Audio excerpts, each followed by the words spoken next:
Salam əziz izləyicilər. Bugün sizə bu balaca qızın doğulma hekayəsini, süni sancı, keysəriyyə əməliyyatı, xəstəxanada yaşadıklarım barədə məlumatlar verəcəyəm. Hamiləliyimin 39-cu həftəsində sonuncu müayinədən keçdik. Uşağın başı aşağı ensə də çanağa oturmamışdı. Həkim mənə 2 seçim verdi. İstəyirsənsə 1-2 gün ərzində əməliyyat edək, ya da 40-cı həftə gəldikdə uşaq özü doğulmasa, süni sancı verək. Mən təbii doğum tərəfdarı olduğum üçün gözləmək istədim. 40 həftəni keçdikdən sonra həkimlə məsləhətləşib gün təyin etdik. 40 həftə 4 günlüyümdə səhər tezdən süni sancı verilməsi üçün klinikaya getdik. Klinikaya daxil olduqdan sonra sevdiklərimlə sağollaşıb doğum olacaq şöbəyə getdim. İlk olaraq üzərimdəki bütün geyimləri soyunub onların verdiyi xalatı geyindim. Doğuma gedərkən üzərinizdə zinət əşyasının olmamasına diqqət edin. Sonra isə tərəzidə çəkimi ölçdülər. Sonra isə bu qolbaqdan taxdılar. Bu qolbağa bitişik bir dənə də olur. Onu isə uşaq doğulduqdan sonra sizin qolunuzdan çıxarıb ona taxırlar. Məni bir xanımla eyni palataya salıb NST aparatına qoşdular. Qoluma damar yolu ilə süni sancı verməyə başladılar. Təzyiqimi ölçdülər.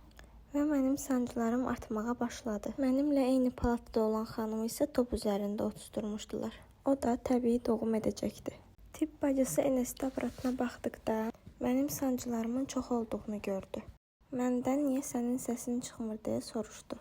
Mən isə sakitcə ağrılarımı çəkirdim və bütün bədənim titrəyirdi. Tibb bacıları aparata baxdıqdan sonra bir-birlərinin üzünə baxırdılar.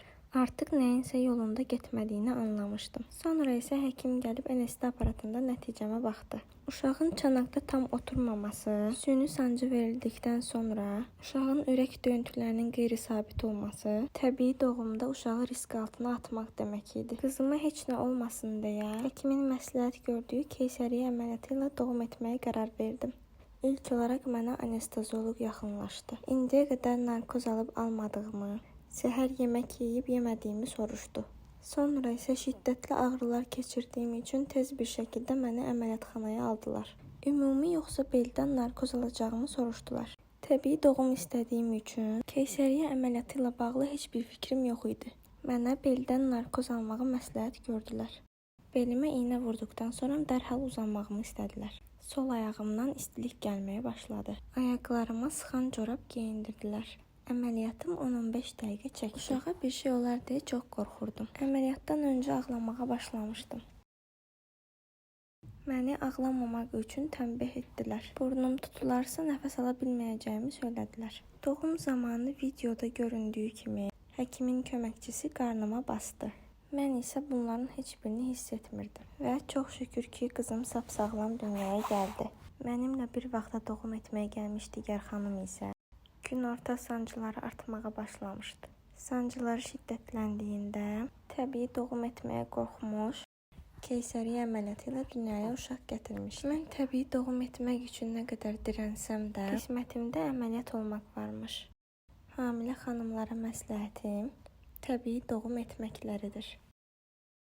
Məcburiyyət olmadığı halda keysəriyyə əməliyyatı etməyin.